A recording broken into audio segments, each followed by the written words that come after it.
Hello and welcome to another podcast with me, James Walters, owner of Border Terrier Stanley and promoter of all things dog friendly via our Dog Friendly magazine and website. I am here with Steve Bennett, longtime owner of Whippets and founder of the Dog Friendly business in 2003. The Doggy Podcast with Steve and James. This week's podcast is about caravanning with canines, and we'll be speaking to Nikki Layton, who set up a social media group for dog-friendly caravanning. James, I've only ever stayed in a static caravan and I've never towed anything in my life. Have you got any experience of being a caravaner? A little bit of experience. We have had a caravan for about 10 years, which we used mostly when the girls and Eddie were little to put on a seasonal pitch and just go down there at weekends. We were based at Wittering in Hampshire. In terms of the caravanning that Nikki will talk about, which is touring caravan and going to very different places with your dog. Now, Stanley's quite keen on going to the caravan because he loves sitting outside and watching everything that's going on. So it's a really good sort of dog-friendly thing to do. But in terms of traveling, we've only done it once. And it's something, you need to get into it and keep practicing, because it's the towing is one thing, but then also reversing into the space is another. So we really enjoy it. But I think people really need to get into the whole caravan experience. We are delighted to have Nikki Layton on the podcast today. She is a keen dog owner and caravaner and set up a Facebook group called Caravanning with Canines a year ago. She created the group for people to share their stories of their best caravan sites to visit with dogs. Nikki has also recently written a review for the Dog Friendly magazine about a camping trip to the Peak District. Welcome, Nikki. Hi, James. Hi, Nikki. Hi, Steve. So, Nikki, you have 2 dogs and a caravan. And just to say, you're not a caravan expert, but you've spent a lot of time using your caravan, finding out things. What are your dogs' names? And which came first, the dogs or the caravan? Well, I have 2 Springer Spaniels and their names are Holly and Lily. We got Holly first, and after about 8 months of having her, we decided to get a caravan. And our little Lily joined us last year as a rescue. She's aged 5 compared to Holly, who's aged 3. And she has since also become very accustomed to our caravan life, shall we say, and has fitted in quite well with it. And what was the trigger to get the caravan? Was it the dogs, or was it something else? It was a bit of both, really. I've always had an idea of travelling the UK a bit more. There's always been that desire there to explore more of the UK. We used to do more camping, and then when we made the decision to get Holly, we were then looking for an alternative to camping, which we thought would be more secure for Holly overnight and just be a more comfortable setup. Yeah, okay. So when you decided to get the caravan, what particular model do you have? So we have a 4-berth single axle Swift model, and we chose it really down to the layout, as it allows us to have a fixed bed in the back of the van, and there's plenty of room for the dogs to have their own little bedroom as such, all to themselves in the front of the van. Okay, and why did you look at other options? Because a lot of people, because you've gone from a tent. Yeah. Did you look at things like trailer tents, camper vans? They're very, very popular. Or you decided on getting this caravan? We trialled a trailer tent, and we did actually initially think about motorhomes and campers, in particular campers, because I know they are quite popular amongst the younger folk, as it were. But we just knew that they held a lot of restrictions with regards to the flexibility of getting around once we're at site. So, as I mentioned, we did trial a trailer tent, but we did just find that there was a lot of setup involved with the trailer tent. On wet days, it made it very difficult to put it all away back into the trailer. And then there was then that kind of then worry that it wasn't as overly secure in the same way that a tent isn't as secure with keeping a dog inside overnight, and there was that constant worry. So that's why we then decided, well, the trailer tent hasn't worked, so let's have a look at caravans. Yeah, yeah. And just if anybody doesn't know, a trailer tent is where it's like a base and the innards kind of like pop out of it and becomes kind of like a tent canvas. So it becomes more substantial, but it's kind of a step before you get to the kind of the rigidness of a caravan, isn't it? Yeah, that's right. So, towing the caravan, Nikki, do you have a particular type of car, or have you used the car you've always had? We do have a particular type of car in that it is a 4x4. I mean, we chose it mainly because it's nice to have that extra power to be able to pull the van. I don't fully understand the physics surrounding nose weights. I leave that down to my other half because he does the towing. But it's a very good car for the towing aspect, and then also having enough room in the back for the dogs. Still to have plenty of room in transit, so it's kind of works really well for that. Nikki, having seen your Facebook group, Caravanning with Canines, you yourself have visited a lot of places across the UK. How many caravan sites have you now visited? Actually visited 21 sites, and 3 of which we visited on more than one occasion. So effectively, if you're counting everything, 28 sites. And how dog friendly have you found these campsites? Are they all similar, or are there ones that you find particularly good with dogs?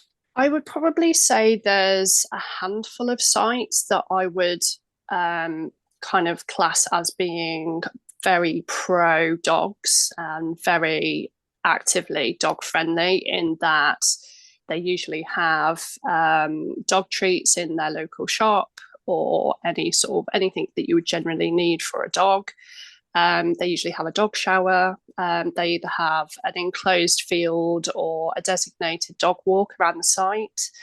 And the very few that we've also been to also have suggested dog walks in the local area, which I find really, really nice, because it's one less thing that we have to hunt for whilst we're there. So yeah, I find there's probably a handful that we've been to that are like that. That's quite disappointing, isn't it? Why do you think campsites haven't necessarily recognised the value of having facilities for dogs, as well, more than a third of the population have got a dog with them? Yeah, it's hard to know, really. I've been finding the ones where we have been visited, where they have got those additional facilities on site, have usually been more commercial, I want to say. So have either been part of a caravanning group or are a much larger site. So whether it has something to do with along those sorts of lines, whether the smaller sites sort of just haven't quite got there. Yeah, it's more traditional. This is what you've got, whereas the others are larger ones are thinking, well, what can we make good to try and bring more dog owners to come to this campsite? Yes, definitely. And how did you know that dog friendly before you visited it? Sorry, campsite, I mean caravan site, before you visited it. I normally trawl the websites and just sort of search dog-friendly sites. I find PitchUp is quite a good one to put in, because you have the option to put in lots of filters to do with dog-friendly facilities and other aspects of the sites that we find important. And then it's just a case of just getting there and seeing for ourselves. A most recent site that we visited literally just last weekend, we didn't actually realise that the enclosed field had its own agility course set up.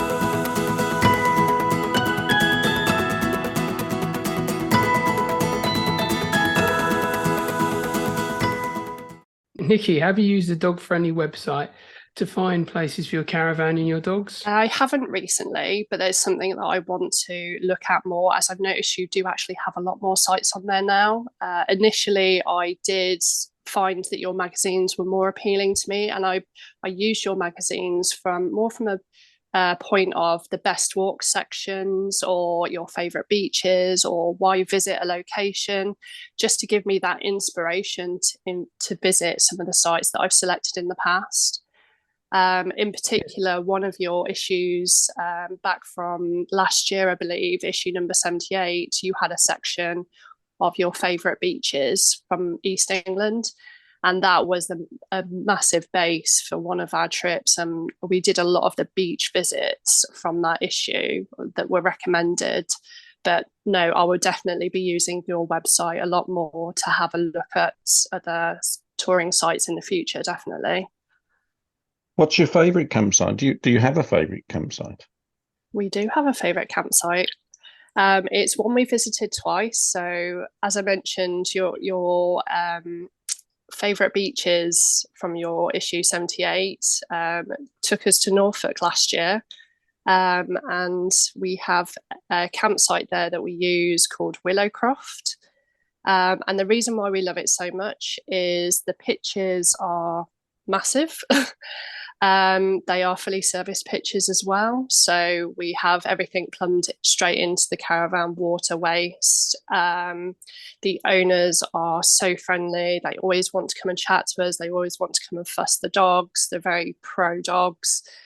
And we just love the fact that there is so much within the local area to walk to that is dog friendly. And we recently found on our most recent visit this year that there's a boat hire company in the local town that's within walking distance from the site that is completely dog friendly. And they even offer buoyancy aids for dogs, which is just so lovely to see that actually, oh, we can actually do a boat ride. This is quite a novelty for us and take the dogs with us. So that was a really nice site to visit and to actually experience that side and something a little bit different as well. But they do have a lot of forest walks in the area. The beaches are just stunning, and lots of dog-friendly restaurants and cafes. So yeah, definitely one we'll be returning to next year, I guess. Which part of Norfolk's that, Nikki? So it's the Broad side of Norfolk. Right. So it's just outside Great Yarmouth. Nikki, give us a rundown of the counties you've visited to date on to give people an idea of the amount of the UK you've been. Yeah. So we've done Norfolk. We've just discussed that. We've also done Lincolnshire, South Yorkshire, Cheshire, Powys, Shropshire, Worcestershire, Herefordshire, Buckinghamshire, Cornwall, Devon, Wiltshire, South Oxfordshire, and Gloucestershire. Wow. But no Scotland, is that next on the list, or? We would absolutely love to do a tour of Scotland, but we recognise that we would need to take a lot of holiday to do the trip. And at the moment, it would mean sacrificing the shorter trips that we currently do on a monthly basis. So at the moment, whilst we'd love to do it, I think we just want to kind of get those monthly trips in, keep those monthly trips, as it's such a nice thing to look forward to and the dogs love it. And then maybe look at Scotland at some point in the future. So you've really enjoyed your caravan experience with your dogs, Holly and Lily, and then you've decided, oh, this is something to share, and you've created this Facebook group. How did that come about? What made you do this? Well, I started taking a notebook with me on our travels, and I was writing reviews up in my notebook for each place we visited, just to kind of for my own benefit initially. And as I was writing more and more of these reviews, I just kind of thought, well, it seems such a shame that I'm writing these reviews and it's just for my benefit when other people could benefit from the places we're visiting. And that's what really led me to setting up the group initially. And it started quite small, but actually it is quite amazing how many people have engaged with the activity and actually started writing some very similar reviews of their own, which is really nice to see. Do many people share their experiences on your Facebook about their caravanning? I would say I've got 5 regular reviewers, and they do very comprehensive reviews in a similar sort of style to what I do, which is great. Include all the photos, some videos, and it's just so lovely to see. I do have a couple of users who will just go in and sort of tag sites, which is also, whilst it's not like a comprehensive review, it's just nice to see that little bit more engagement. And then the rest of the group, it's just really a case of where people comment on things and like certain posts. Nikki, what location do you live, and how is that convenient or inconvenient for going on caravanning trips? We are South Warwickshire, so I would probably say it's quite convenient because we are central of the country, basically. So we have the ability to go as far as Cornwall, and it's just a 3.5 hour journey for us. So obviously, like the kind of top end of Cornwall. Similar sort of distance for Devon. It's kind of great being in the middle of the country for kind of everywhere. Scotland being that little bit further afield, but we will get there eventually. Have you considered sort of a meetup of the Facebook group people at one of the campsites, or has anybody reached out to do that? Is this something that's possible? So, funnily enough, I accidentally met one of the members at a site earlier this year and actually recognised her, and it was quite nice to actually have that little bit of a catch up. But I would like to organise something like that in the future. Definitely, that would be one of my inspirations for the group. Okay, and how can I join the Facebook group? Is there anything that's particularly required? So all we ask is for a couple of questions to be answered. The first 2 being like very casual, very fun, and it's always just info for us. It's not shared anywhere else, and we just sort of ask you to tell us what your home away from home is, whether it's a caravan, whether it's a trailer tent, motorhome, and then we just ask you to introduce your dogs. And then finally, we just have a small rule at the bottom, which basically says that you agree to tagging or reviewing at least one site per season. And as long as all those questions are answered, then you'll get that automatic approval to join the group.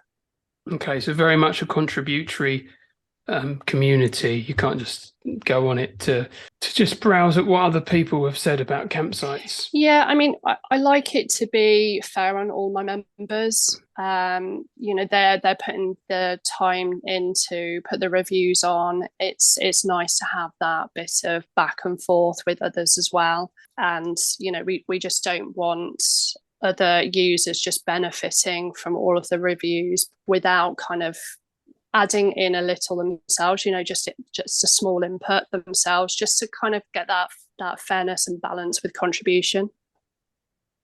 Nikki, starting your journey with a caravan and with dogs as well is something. I myself has got a caravan, and we had the caravan before the dogs, and we haven't taken it very far. Mostly we've used seasonal sites, but it's quite a challenge to get into this field of caravanning before you can enjoy it, as it were. So what do you think is the most difficult barrier for people getting a caravan, and then also how can they get over that barrier to give them some confidence that don't worry about that because it will be okay? I would probably say about the setup of hitching a caravan up. I mean, it's something that we went and picked up the caravan with the dealer that we bought it from, and there was a lot of information. It's very overwhelming initially. I was taking lots of notes. I was taking lots of pictures and videos to make sure that we had it all right. But it's just, don't be too hard on yourself if you get it wrong first time around. Once you get into the swing of hitching up, setting up, I mean, we did actually have a checklist initially.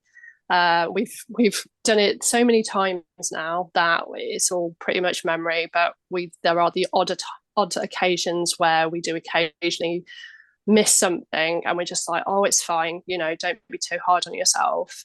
I think it's just about having that, really. I know that there are a lot of the caravan and motorhome shows that do the have a go at towing. I would definitely recommend that. If it was something that I would need to do, I would definitely be doing that first, because me myself, I don't have the confidence to tow, which is why I leave it all up to my other half. But yeah, there's plenty of help out there with the different caravan sites, or clubs rather, that offer you that additional support. So yeah, definitely don't be afraid to reach out to those sorts of clubs. That they'll definitely get you started in the right place. Yes, that sounds good advice. And I certainly know from our own experience that the good thing about caravan sites is that people understand they've also gone through that journey themselves of not understanding everything. So actually people are quite happy to help you, and you just have to kind of ask for it when you need it, when you can't get that awning up and stuff. Yeah, that's one thing we've actually seen a lot with the sites, and it's just so lovely to see. And everyone's just so chatty. It's almost like a family environment when you arrive at these sites. And people do recognise if you are having a bit of difficulty, they will sort of approach and say, "Oh, do you need a hand?" But yeah, it's just the whole community is just such a lovely bunch of people. So yeah, definitely nothing to be afraid of on that front. So you've gone from canvas to caravan. Do you think caravan is a long-term love affair, or might you move on to dog-friendly cottages maybe next? I think the caravan is definitely a long-term love affair, and we're already thinking about the next caravan we're going to get that's a better setup to what we have now. But yeah, we absolutely love it. We love as well the flexibility it gives us. If we want to just set off on a Friday to go and visit a site, we've got that flexibility to do that. There's usually better availability with touring sites than there are with dog-friendly cottages. And then also for us, it's money kind of affordable perspective. Yeah, we just find that it's more affordable to caravan, whilst we know that there are the annual service fees that are involved with keeping the caravan within its relevant safety requirements.